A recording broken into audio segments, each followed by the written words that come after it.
Most couples say that they are marrying because they love their fiancés.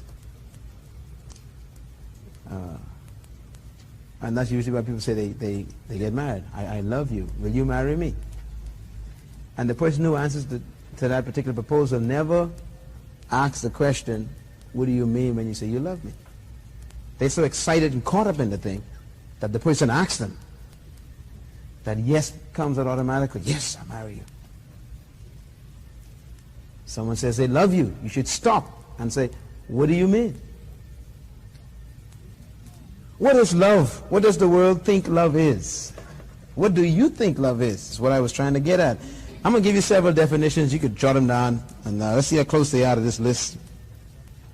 Love is a feeling you feel when you get a feeling that you never felt before. Heard that one? That's not an old one, but that's a modern one. That's happening right now. Right on this minute, somewhere in this country, somebody is saying that's what they feel about someone, a feeling they never felt before. Another one they give is love is a perpetual state of ecstasy, anesthesia, just dream. It's living in a world of fantasy, perpetual state of anesthesia. Just can't believe this thing is happening. Some also say that love is a find, a fire, a heaven, a hell, where pleasure, pain, and sad repentance dwell. Describes a lot of people's feelings. Others say love is a grave mental disease. Someone gave these definitions, man.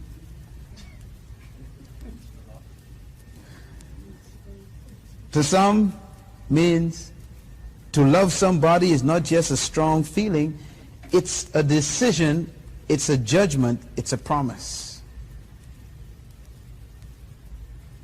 Others say love is unconditional commitment to an imperfect person. What does all these things mean? To most of the world, love is sex. As a matter of fact, if you don't have love, you can make some. Isn't that amazing? So let's make some love today. As if you're something you can make. How sad.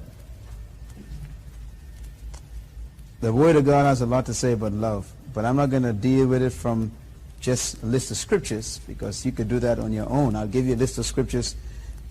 You will get them next week, because I got to get the copies run off on them. But I'll give you some scriptures on them if you want to take that route.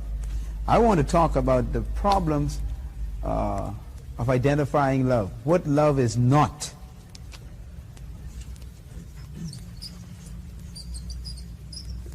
It's more important sometimes to know what something is not. Then when you finish that, you end up with what it is. The first problem with defining love in our English language is that our English language is a very limited language. We have a problem in English. The problem in English is that English has single words for many things. Let me give you an example. If I say, give me some bread. Now you got to figure out what I mean. You're not sure what I mean anymore in English, do you? I may ask for money, or I may ask for some purity. The white stuff, the gum. When you wet it, it turns to gum. If I say to you, hey man, that's heavy. What do I mean? Heavy used to mean lifting something that had a lot of weight. But now we don't know what heavy means anymore when somebody uses it. That one word means a lot of things. This word love has run into the same problem in the English language. So the people who are English-speaking people have a tremendous problem with love. And that's a lot of people. The people who have their languages in the Germanic language backgrounds And that is the Hebraic languages and the Greek languages and other languages that derive from that, Aramaic. Those languages are much better to live with, because in most of those languages you'll never find one word meaning different things. There's only one word for one thing in one situation. Listen to this. I love my dog. I love ice cream. I just love that house. I love guinea pigs. I love my wife. You realize what I just did? I used the same love word to love a guinea pig and ice cream and to love my wife. So my wife doesn't know for sure if I love her like I love the guinea pig, because it's the same word. So that's the problem we have in English. We don't have any other words for love.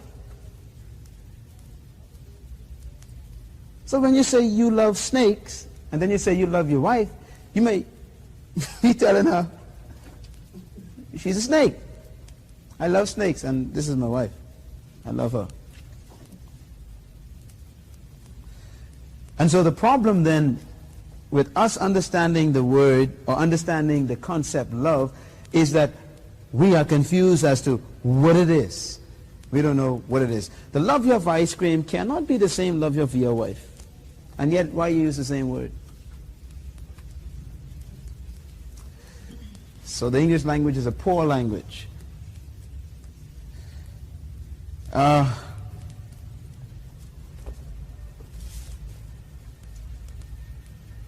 Love, then, there's a question I have on the top of your page. If to be married you had to convince a jury in court of law that you really did love the other person, before you got married it was a requirement that you had to go to court and prove that you loved the person before they gave you the license to marry that person, what facts would you bring to present to that jury to prove to them you love that person? What would you do? I want you to think about this. I mean, this is a problem. What would you bring them? I don't know. What would you bring them? Postcards, letters, scars. I don't know. An empty wallet. Spend all my money. No.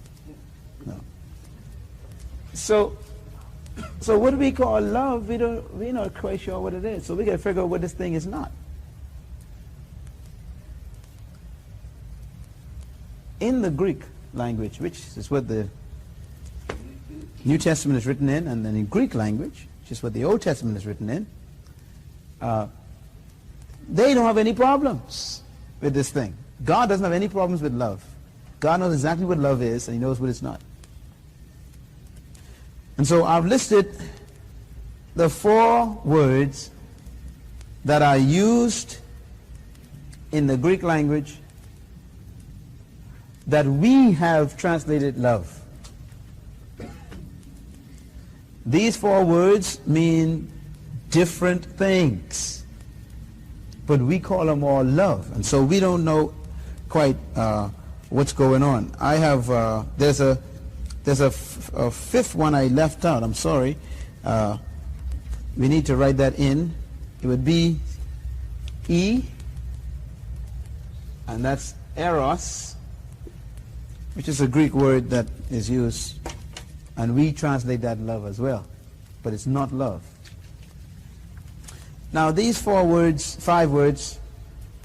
they're really 4. The first 2 I wanted to separate because they're from the same root, but they describe different relationships. Let's look at the first word, phileo. 4 words in the Greek that are described in our English language as love. There's phileo, there is eros, then there is stego, and then there is agape. 4 major words: phileo, stego, eros, and agape.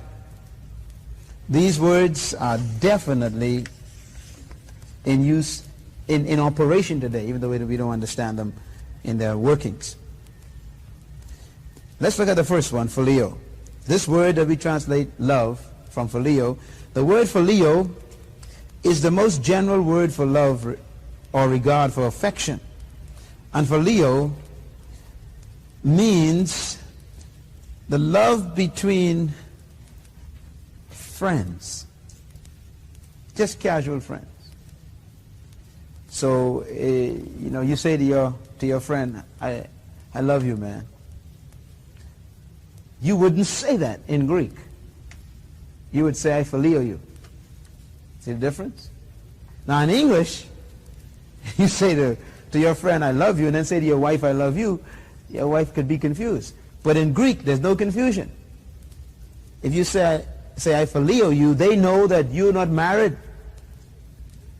They know that this is no family relationship either. This is a friendship between these two people. This word, phileo, has to do with friendship. And friendship, and love between friends, phileo, has some interesting things in it. It has to do with favor. F-A-V-O-R? I forgot. F-A-V-O-U-R, I got it right. And it also has to do with attraction.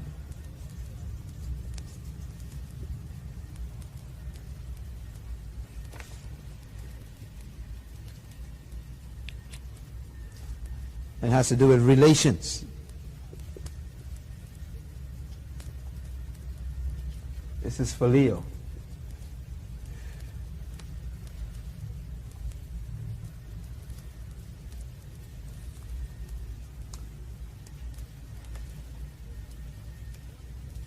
This word phileo has a root word philema, and it means to kiss. And this is the word they use when they talk about friends kissing each other on 2 sides of the cheeks in the day of Jesus, like Judas kissed Jesus. He would be saying to Jesus, I phileo you. That's probably why he got in trouble, because he didn't agape Jesus. But that was a sign of friendship, a kiss. The word, if you look at the word phileo, it is where we get the word philosophy from. The word philosophy means love of knowledge. So phileo means to have a friendship. And philosophy means to have a strong attraction to knowledge. Someone who likes knowledge is called a philosopher. Philadelphia, the city, is known as what? The city of love, city of friendship. That's where they got the word from. So this word is a Greek word, and it means relationships or friendship, love, friendships. Then we go to the second word, philos. And I'll give you that. This is related.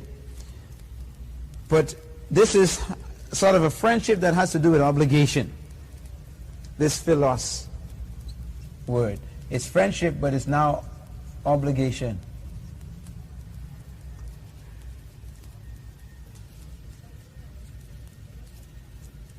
Both of these words are normally mentioned alongside each other, phileo and philos, because they basically come from the same root word. So you can just simply put for philos, friendship with obligation.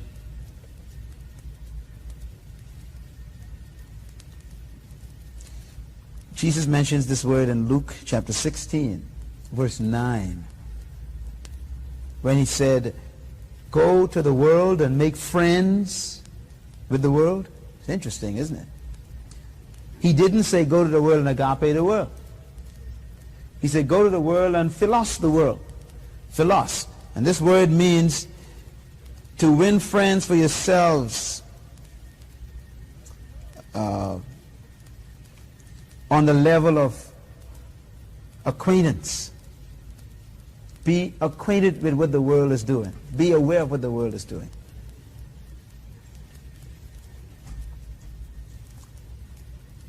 Remember when they came to Jesus and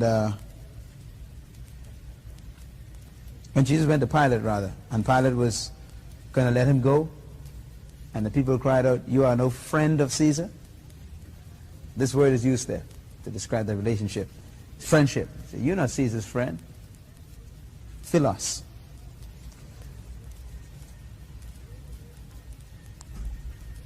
All right, let's look at this, at the next word, stergo. Stergo is the relationship between family.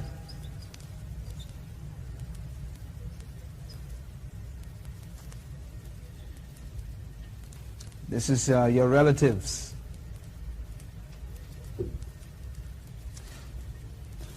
This is the love you have between children and parents. It's very crucial to remember this. And it involves respect.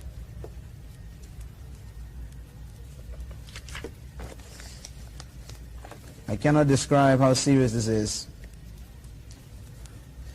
This is an important distinction. Now, when you say to your parents, "I love you," "I love my mother," "I love my father," you do not love your father or your mother the way you love your wife. You see how important it is to separate these words?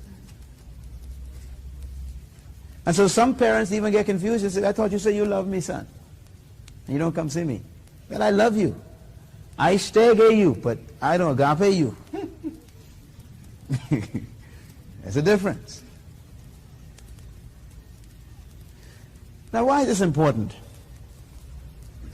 Because this explains why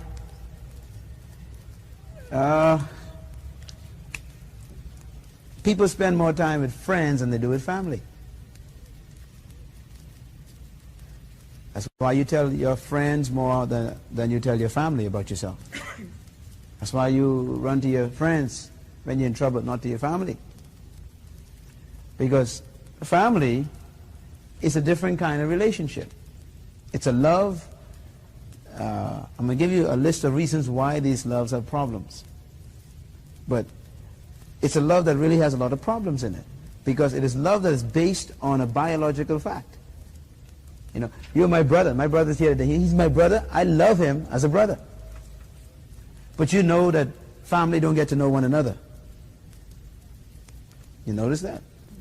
My brother and I never went out to sit down and have, ice cream just to talk, find out with each other. But he did it with his friends. I do it with my friends. You sleep with your brother and sister in the bed and don't know them.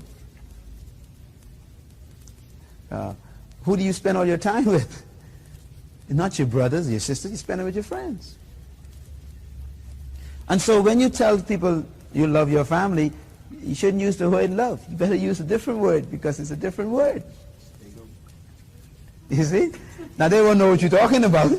But you understand what I'm saying? It's in the Greek, right away, if you and I are standing up and we speak the Greek language, and I say to all these people, I stego her. Right away you know she's my relative. It's not, you can't think anything, sexual or anything. I mean, there's a distinction between the two. But now if I stand here and say I love her, she might be my sister, but you don't know. You may think, I cutting up, or something negative, see? And so you don't make any mistakes when you understand the differences. Then we have the third major word, and that's the word eros. I'll separate that before we get to agape. Eros. And this word eros has to do with sensual attraction. Love between male and female. This is sensual attraction between male and female. This is therefore sexual interaction.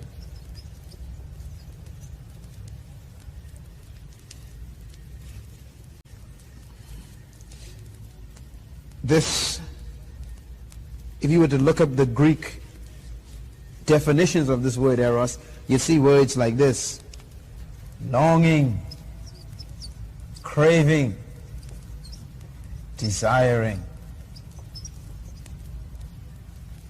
And this is the key to eros, sensual. The word sensual is an interesting word. It comes from the word sensus.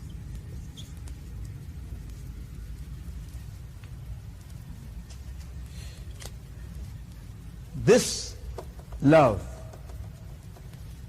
is the key to the problems of our society, this one. The word eros, if you look at it, I'm sure you already figured it out, it's where we get our word erotic or erotica. And that's what they use, of course, in pornography. Erotic material would be describing material that deal with passionate sex, explicit sex. They got places in the United States, clubs that name the thing eros or erotic. Now the word eros is an interesting word because it's the name of a god, a Greek god as well. And it is the god of sex, of fertility. And they used to worship this god, eros, by going to the temple and having sex on the altar. These are things that people don't like to think about, but it's a fact. And if you were to read Greek history and Roman history, you will discover that this was a very famous god. Of course, what we don't understand is that this god is still alive and well and being worshipped right now in this city. This god is more in control now than he was back in the Roman days. This god is being worshipped at altars on every square block of this country. This god, Eros. Every bookstore got him, worshiping him. Yeah, the video stores, I understand, around the town got this god. You could worship him. You go to sex movies and theaters all over the United States and Amsterdam, and they got this god is alive and well. You could worship him. But in the day of Paul and the day of Jesus, you could go to a temple, literal temple, where they had this big god Eros, and you could go ahead and worship him, and you do it by sex. To show you how serious this thing was, Corinth, which is the city where Paul went to, where he sent a letter and he went to preach. The word Corinth means corrupt. You shouldn't forget that. So Corinthians means corruption. What a name to give a city. The Romans called it Corinth because it was such a corrupt city. That's what they named it. When they took over, they called the city corruption. And in the city of Corinth is where they had one of the largest temples to Eros. And it was in the city of Corinth where they used to have prostitutes, both male and female, that used to live right around the corner from, right in the porches of the temple, these little huts. And so when you wanted to worship, you had your available partner. Sad, huh? And so they had a city full of prostitutes, homosexual prostitutes and heterosexual prostitutes. Paul begins to allude to these particular people sometimes in his writings when he was talking to them about, letting their hair grow back and they shouldn't cut their hair and that kind of thing. To the women, because the prostitutes who live in the temples used to shave their hair, and that's how you identified them. See, shave their hair, and they used to wear all kind of bands of jewels all around their hands and their upper arms and long earrings, and they were all painted up, and so you couldn't miss a worship partner, if I may use that word. And that's why the male prostitutes used to let their hair grow. Isn't that strange? Man always reversed God's order. And so you had men with long hair, long hair, and that's how you could tell that this guy was available.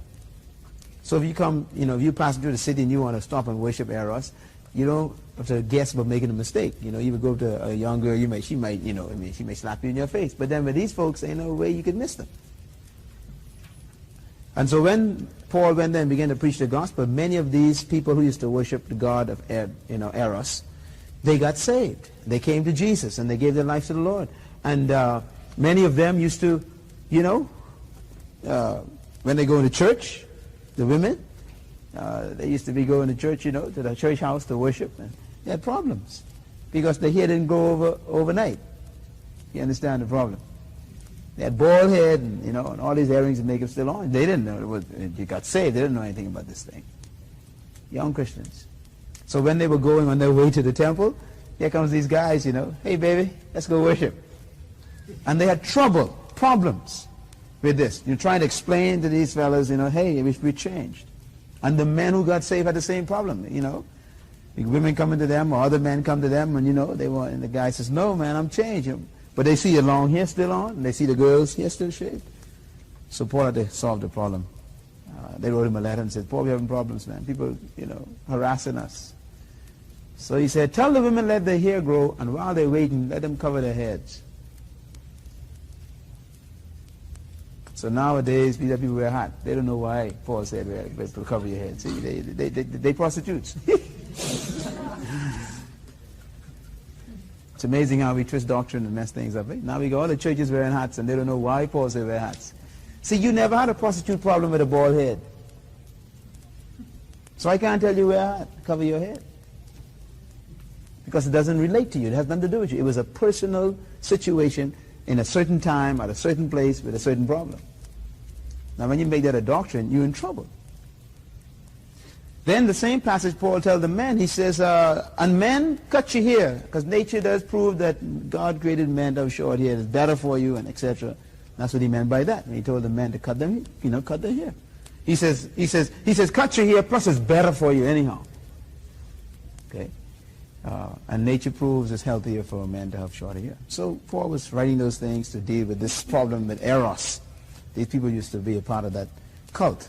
Well, I said that just to give you some background on how serious this particular God was and still is. Once again, I'd say that he is still probably the number one problem today. This demon, Eros. But this is an important word to remember, because this is what even you Christians unconsciously call love. If they say, if your sexual life isn't good, your love ain't no good. See how we relate those two things? So if you don't have a good sexual partner, then you feel depressed, sad, then you break up. Why? Because you equate love with sex. And love has nothing to do with sex. Nothing. You're going to prove it in a minute.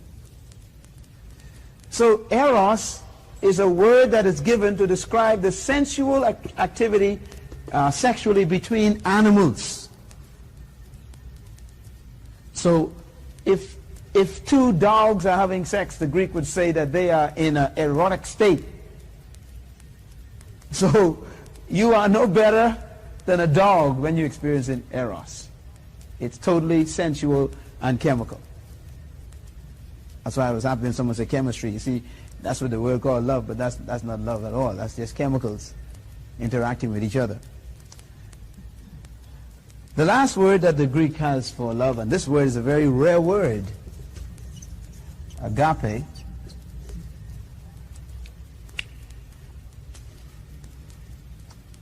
The etymology of agape or agapo is not clear, because it's a word that was created to describe the love of God. It appears a couple of times in Greek literature because they were trying to describe a love that they never could describe. And this word is only found in the Greek language, and it was used by Jesus. There's only one reference to this word that has been found outside the Bible.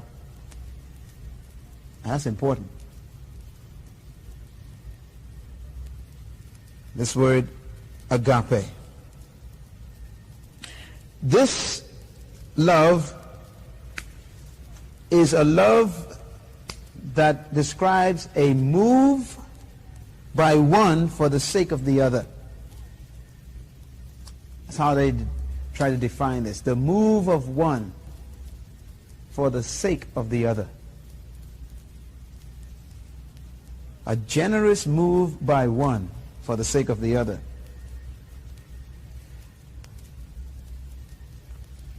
This is the word that is used when John says God is, the word there is agape.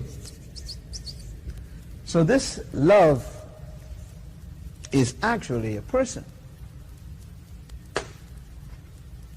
This will be a problem. That's why you cannot even experience this love without God. So all the other loves are possible except this one without God. You cannot know this one without God. We find in the book of 1 John chapter 4, it says, he that does not agape does not know God, for God is agape.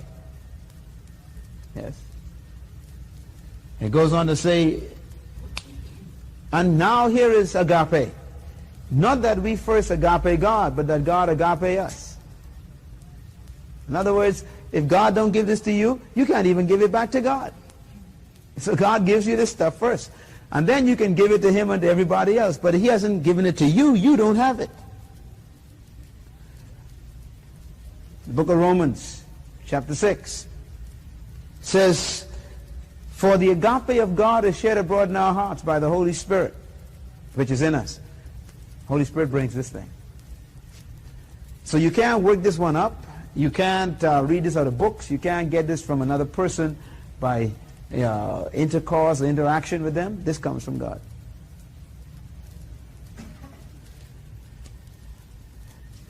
All right. What is love? Oh.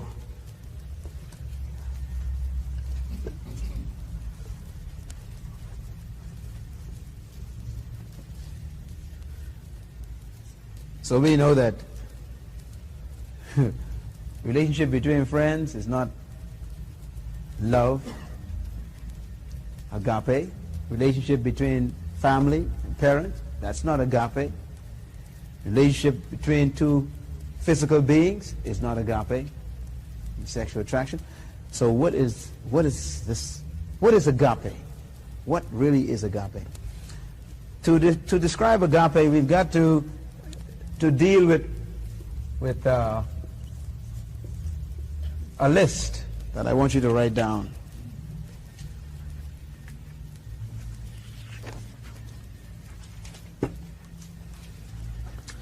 First, I want you to write the list. If you have any room in the back of your sheet, write the word phileo.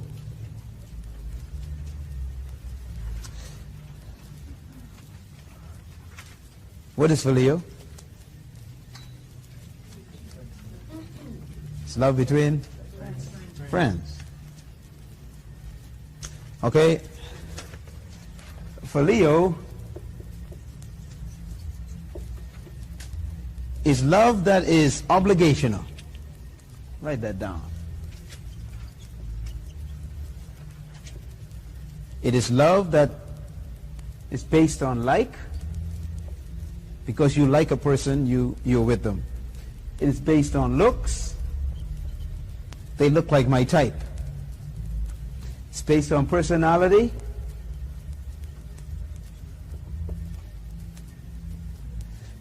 She and I are similar. It's based on compatibility.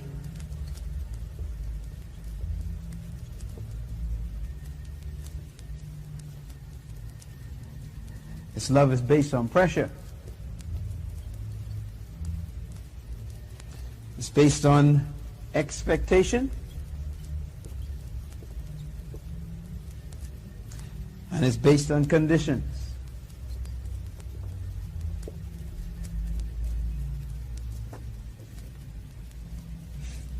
Now you look at this list, this is a danger zone right here. It's a definite danger zone right here.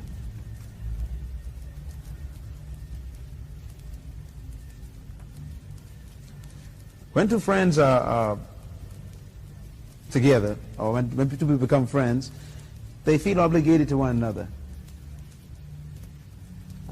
And that creates some problems. People become friends because they like one another. Some of you are, we call this clicking. In clicks. You like one another, based on like. Which means if you don't like the person, no friends.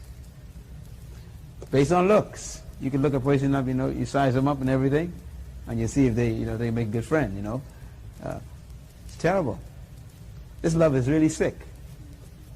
Personality. No two persons are the same, so I don't know where you can base your relationship on personality. Okay, so right away you are excommunicating a lot of people or excluding a lot of people, period. They were never in to be excommunicated. Compatibility. You can't compare yourself with anybody. The Bible says we don't do that. We compare ourselves with ourselves. But this kind of love does that. Say, hey, we're compatible. People get married based on this stuff here. Could you imagine what they get married in? They get married in Phileo.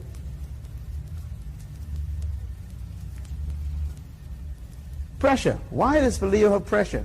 Because the pressure is produced by expectation, which is because of conditions. You're my friend as long as you, and then give this long list. Okay? Which means the minute you give a person a cause for your relationship, you've established a condition. And therefore, they are expected to follow these conditions and live up to this particular list of rules. Otherwise, you disappoint them, and therefore they are always under pressure to constantly please you or to make sure they do things right. That means this person can never be themselves. So you can see this here is out for marriage. Totally out.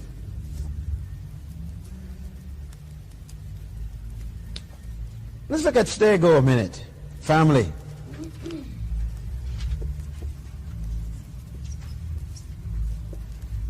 Put a list under it.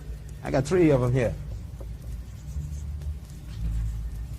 Feel affection.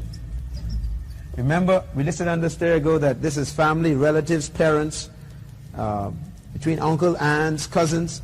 This is Stergo, the relationship there. And so you feel affection for your mother and your father. You feel affection for your brother, your sister. You feel affection for your cousins. Is this relational affection because of biological relationship? This, therefore, depends on relationship.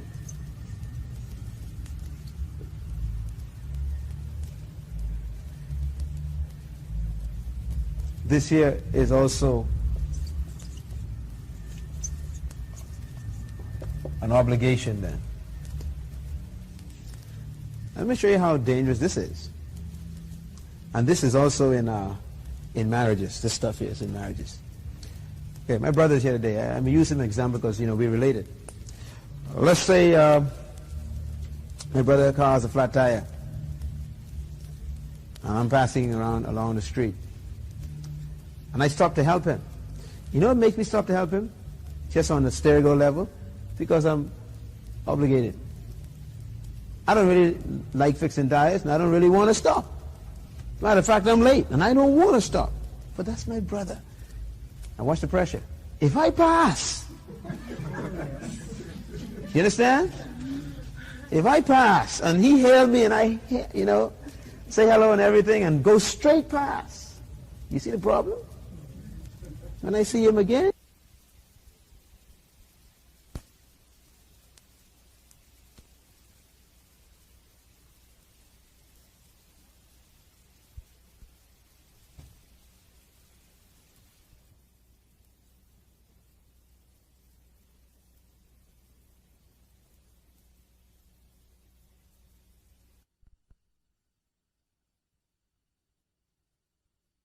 not because you love your mama. Don't tell me that. Because of pressure. Obligation. You are part of this house. And so the expectations are there. And so you do it even though, notice, you hate what you doing? No two ways to sound too good. You hate what you're doing, but you're doing it. So you're not doing it because you love it. Neither are you doing it because you love them. You're doing it because you're stuck in the family. So that's not love. That's obligation. A lot of people get married like that. So only because you're my wife I doing this, you know. Relationship. Hear it? So only because you're my husband I cooking for you, you know. Relationship. Yeah? The problem with this kind of love is that this love, this relationship love, is one that was, it destroys unity. It sure does. Do you know why most married couples have problems? Because they take each other for granted. Jesus had a problem with this kind of love. When he told the disciples, he says, this is the word he used, you know,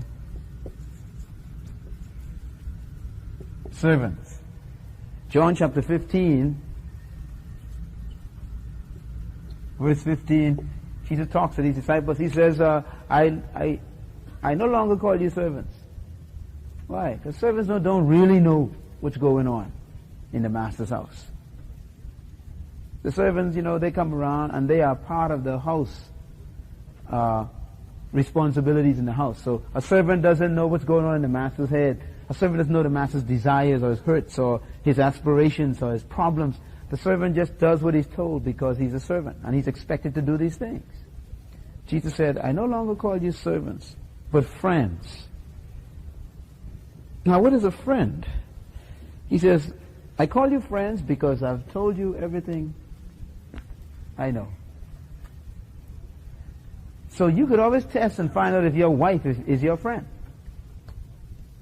Does she know what your so-called friends know? Because a friend is someone who tells all. Now we got problems. I can feel your mind going ding, ding, ding, ding, ding. See? And so, if anyone should be your friend, it should be your spouse, your husband, or your wife.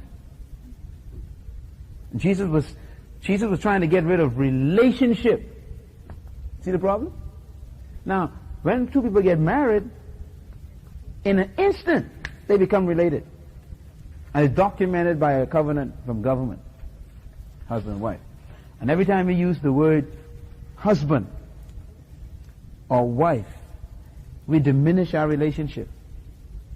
Because we're saying to the other person, we know one another, just by using the word husband.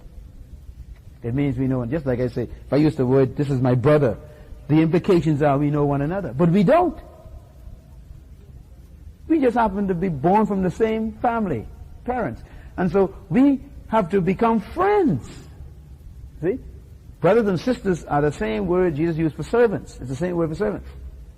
It means house minister, someone who's in the same house, you know, technically because of relationship, obligation.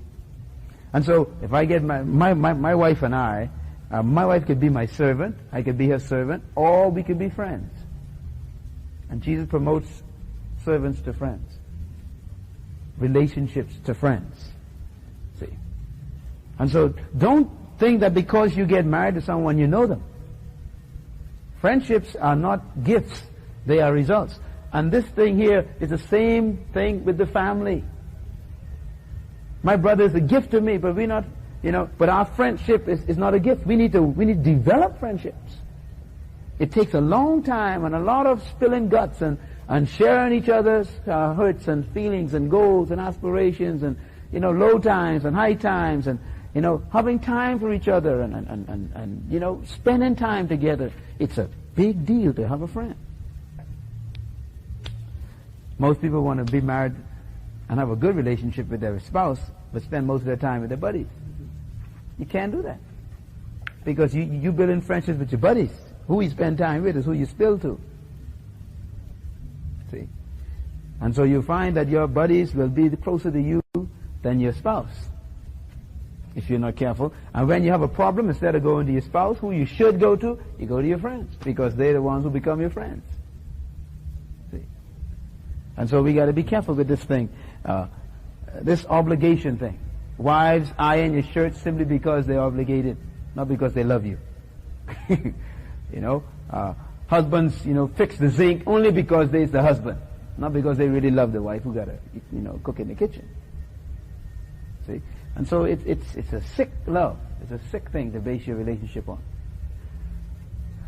Let me give you a list for eros. This is a long list for eros I got here. Eros is the big problem.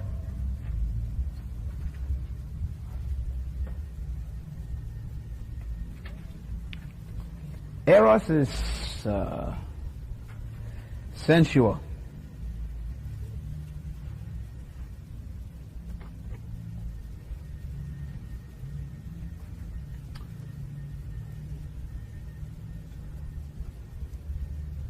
Eros has to do with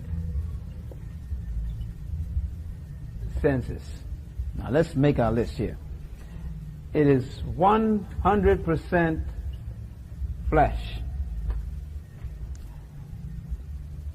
100% emotion. It's 100%. It's 100% selfish. 100% condition or conditional. It's based on chemicals.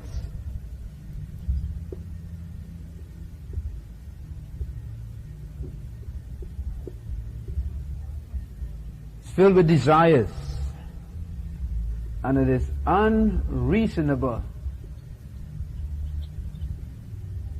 Unreasonable.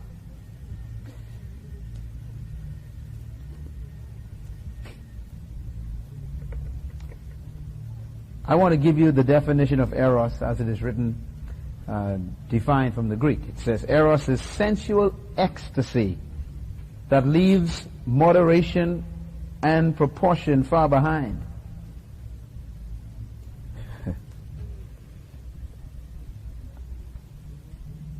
It is a sensual feeling that forgets all reason, all will, and all discretion on the way to its ecstasy. That means it doesn't care who it hurts, what it has to do, or how many people it destroys. It wants to satisfy itself. It's a terrible thing. Therefore, it is a love, as we would call it love, based on pleasure, self-pleasure. It is a love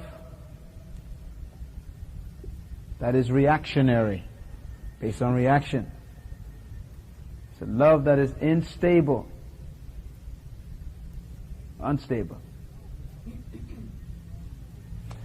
It is a love that is me-oriented.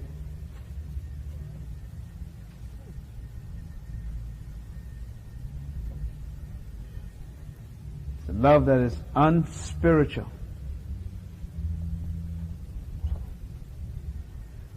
Oh, what a sick love. You hear people say this often as you're growing up, if you love me, you let me. And really, that's a sick approach to a relationship, but people use that as a bargaining power. This is what they're talking about. If you eros me, you let me fulfill my ecstasy at the expense of your integrity. I don't care about you. Let's look at a couple of these things here. Senses. Senses are totally to do with the flesh. Eyes, your hearing, your sight, your taste, your smell, your touch. Eros deals with the senses. Now, the reason why this is so dangerous is because the Lord has designed your body in such a way that the chemicals in your body are automatically vulnerable to react based on the stimuli they receive. So, please don't ever confuse chemical reactions with love. Anybody could stimulate your chemicals. Anybody. If a cat touches you the right place, you'll get excited. Chemically. Really, chemicals are really innocent particles in your body. They're just elements there in your body, and they have a purpose. They are to react to certain stimuli. If you stimulate them, they do things. And so, when somebody touches your hands and rubs it real slowly and smooth, right? There are certain chemicals in your body that begin to trigger by the neurological system in your body. It triggers certain hormones to release certain things. Now, the touch in cooperation with the senses of sight and sound causes those hormones to release that chemical to such high degrees that if you're not careful, it will begin to cause you to emote. Now, to emote means to move. And if somebody were to stimulate you to the point where you have to move, you're really in trouble now. But I want to describe to you something that I hope you don't forget. Feelings and emotions are really the same thing, and they come from your thoughts. Right? So if you want to control your emotions, what you do is control your thinking. If I say to you right now, there is a slimy, slithering snake running around inside your shirt, your blouse, and it's about to go down your back and swing around your waist, and the scales of it are slithering down your legs. See, you get your face, you almost begin. Now, I'm just painting some pictures for you mentally. I'm giving you thoughts. Okay? But those thoughts trigger chemicals in your body that make your whole body change its state. So we call that motion. You are emoting. You're changing from a state to another. And therefore, if you don't like your emotions, then you got to change your thinking. So if you put yourself in a position where you are sitting with a member of the opposite sex, the lights are low, the music is just fine, and no one's around, the sea breeze blowing through the window with the moon resting over the palm trees. You understand? I mean, your senses, what you see, what you hear, what you feel, then your body starts doing what it's supposed to do. It starts producing chemical reactions. Now, people think that when that happens, that's the devil. That ain't the devil. That's your body. Do you understand this? How could I even do that? The devil took over me. Well, no devil took over you at all. These bodies are just a stack of meat with ligaments, some cells in them, with some sinews and some bone to keep the structure up, and some nerve systems set up in it to make your senses, react to stimuli, and that's it. The real you is a spirit. And so you put these bodies in a certain situation, they'll do what they're supposed to do. These bodies are just dumb things. Your body is dumb. You can condition your body to do anything and it'll do it. You ever tried to put your body in hot water to take a bath? It burn you, right? Burn you until you can put it in. Isn't that amazing? That old stupid body goes, oh, you want to go in here? Okay, hang on a minute. Let me readjust myself. And it'll change to condition itself to the hot water. Now this foot is in the hot water and you don't feel it. You try to put the next one and you, oh! You understand me? That's what the body condition. Then you kneel down real slow and it's hot, and then all of a sudden that's okay, right? Now you're going in cold water in the ocean, right? You put your toe in, whoop, right? And you leave it in for a little while. This old dumb body adjusts itself, and then you start moving. You feel that thing, man, so cold, but eventually, you get up to your chest and everything is warm under the water. That proves to you that this old dumb body you keep blaming the devil for is really not the devil's problem. It's yours. And this erotic thing that we call love is nothing to do with love. It is 100% chemical reactions that cause you to emote, and we describe those emotions as feelings. So, when somebody says love is a feeling, run.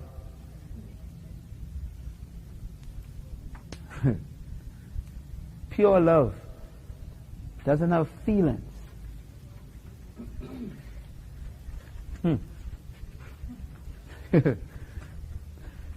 So what is this thing? This thing is selfish. It's conditional, based on the condition you're in, the situation you're in. It is chemical, and it is striving to fulfill its own desires, and to do it becomes unreasonable.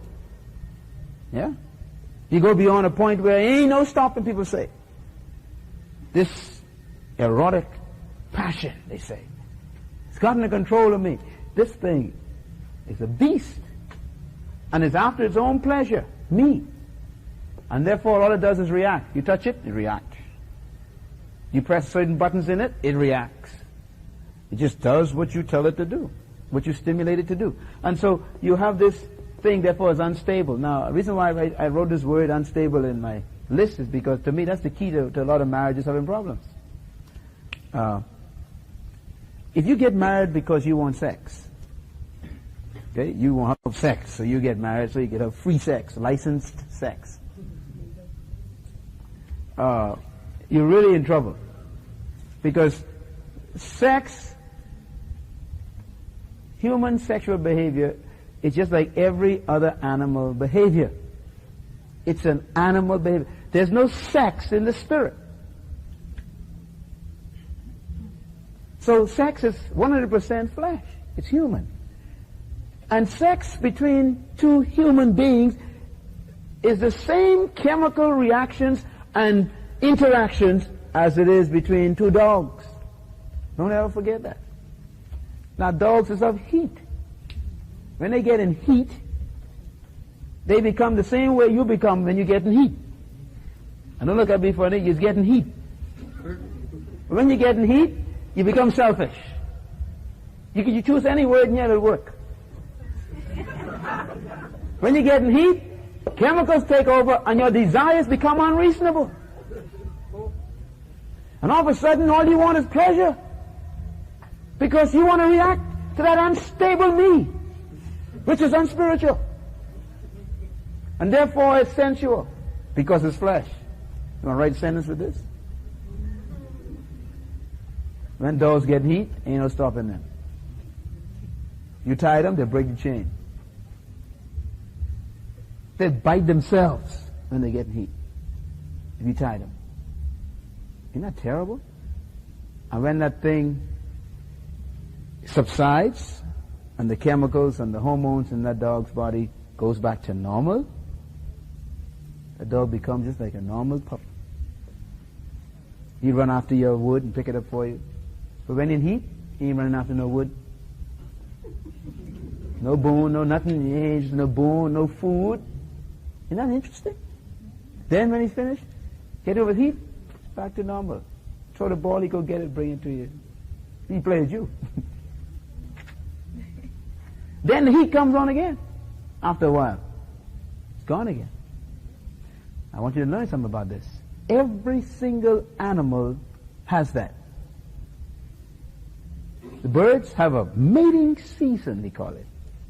The bears, they hibernate, and then they have a season for reproduction to take place. And the fish has a season. The crawfish has a season. Heat. It's in every physical animal. The plants have heat, believe it or not. There comes a time when they shed all of their pollen. You know, and they got to depend on the birds to take it to the, you know, to the other sex of the plant. You know, you see them spitting out their seeds out all over the ground. That's heat. Time to reproduce. Then afterwards they go back in and you don't see nothing for the whole season. Now, why is this important? Because God made our bodies the same way. If you get married and believe that sex is love, then, and we're going to cover this when we deal with sex in detail, but I want to show you that if you build your love, or quote unquote, on sex, you're in trouble, because you see, sex is an appetite. Sex goes like any other chemical reaction. There is a start, there is a peaking off, there's a decline, and then it becomes dormant. And so, if you build your life on sex, if you get married for sex, if you call sex love, like they do in the movies all the time, then your marriage will be like this. Up, down, up, down, up, down. Except, eventually it goes like this. Up, down, up, down, up, down, up, down, up, down, up, down, and dead. Now you're in trouble, man. How many of you see the problem already? You see the problem? So the first years of your marriage, man, I mean, it is hot and exciting. And you see that as you're married. I mean, this is it, man. Woo! This is love. But you see, your love dying every day. You don't even know it. It's dying. Another strange thing, too, is that these, as you get older and longer in your marriage, these become longer. Do you understand what I'm saying? In other words, actually it isn't like that on the graph that I have. It's like this. Straight line, hump. Straight line, hump. Straight line. Just believe me. Alright, you young folks, just believe me. Don't build your love on your marriage on eros. Sex is not love. And love is not sex.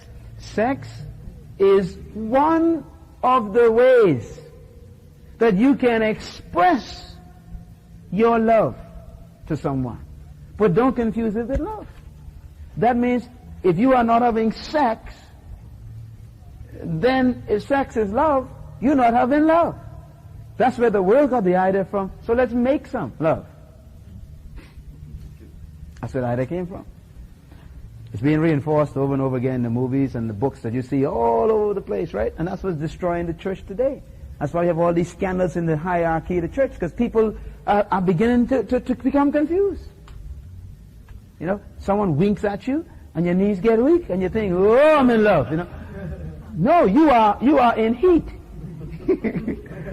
And this thing gonna pass, so you better run. Like Joseph, man, Joseph had the heat. The woman had the heat for Joseph. Joseph said, I get the heat too, I'm gone. You know, because that thing's dangerous, see? But people don't appreciate the difference between the two. And so you have all these movies say, you know, guy takes girl out, you see him in the movie, you know, go and have a nice lunch or breakfast or dinner, whatever, and now he can drop her home. You see the movies? And then, you know, he walks to the door, looks at her, he looks at her, music comes out, you know, and then they kiss one another. And then she goes in the house, she stands at the back door and she goes, and he goes up to the car and he goes skipping, woo, you know. And so everyone who watching it goes, love. Right? That's the conclusion, love. So when that doesn't happen to you, you say, no love. Because it becomes a wrong concept in your mind. Then when you look, the next scene, you see them in bed. You know, and they tell each other, you know, oh, I love you, and you're the best thing that ever happened to me, da, da, da. Okay. So you get confused. Every time someone says they love one another, you see them in bed. And after 20 years of that, of watching that, if you're not strong, that convinces you that love equals sex. So if you love me, you go to bed with me. And so you find people actually feeling that way. And you find young ladies saying, if you love me, why you don't touch me? I mean, they begin to live this thing out of the movies, you know. And the guy saying, well, I don't touch you because I love you. Something wrong with me, eh? No. You know, I know my weaknesses and I want to protect you. What do you mean protect? I bet you think I got AIDS. You know what I mean? And the pressure comes, you know, on the guy. Or you find it vice versa. You know, the guy, you know, she you know, want to touch him, and he says, no, don't touch me. And she says, what's wrong with you? You funny, eh? You know what I'm saying? And it all comes from this bad concept the world has given us of what love is. See? But you could love someone and never have sex with them. Because sex is not love. Can you separate the two? See? It has nothing to do with it. Now God has provided that avenue, if you choose to, within the corporate bond of marriage, to use it as one expression. But I tell you something about sex now, it's really strange. Sex is a wave. You experience sex, and then the appetite dies, and if you build your love on sex, you're in trouble during these periods when it isn't active. See? And so you begin to find having problems with this thing. All right, we can get into some details and then we deal with sex. Let me close on agape, and I want you to think about agape, because to me this is going to be the salvation of people if they understand it. I love to teach about agape because it's a love that really blows my mind. Agape is God. You got to have God to have agape. God is one. So agape brings people into oneness. Agape is responsible.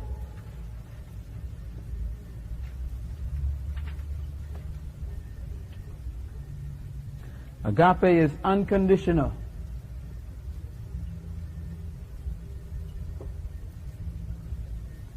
Agape is unemotional.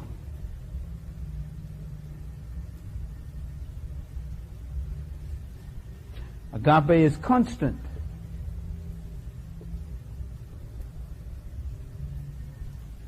Agape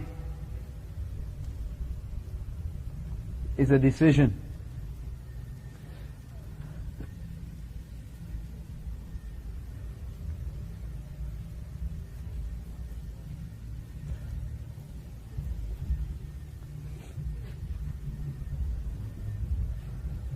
Agape has no reason. That's the key to agape. Please underline it. Don't ever forget that main one. Agape has no reason. I'll make some statements, and they probably won't make much sense to you today, but maybe you pray before the Lord, they'll come to you. True agape, number 3 on your page on the back of the cover, if you haven't started writing there. True perfect love has the following elements. These are the elements you write down. True love has God, has oneness, has responsibility, it's unconditional, it's unemotional, it is constant, it's a decision, and it has no reason.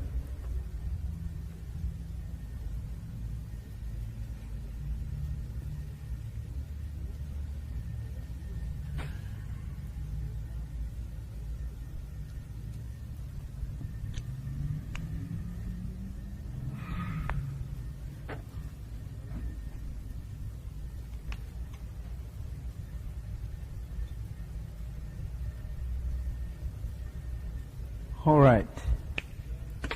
Let's deal with the last part here. True love does not have the following things. Let's combine them. True love does not have any condition. Include this one here. True love doesn't have any reason.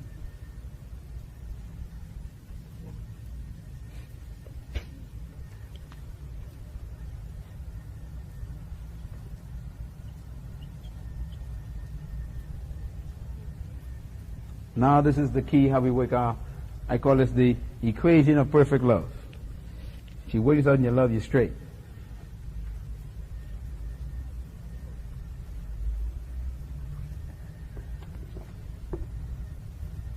I'm going to use reason first. Let me use no later. If your love has a reason, it's not love anymore. So if I give you a reason why I love you, you are in trouble. You are in trouble.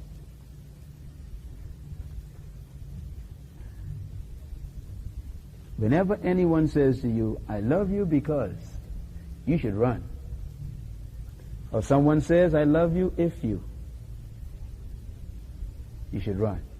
All of you say, yes, someone tell you, I love you, I just love you when you, that's trouble. So these are all conditions. Whenever they give you a reason why they love you, you are in trouble. I have never met one yet, all my days of studying the Word and counseling, that have not seen this as the source of their problem. This is the source of every relationship problem in the world. Reasons.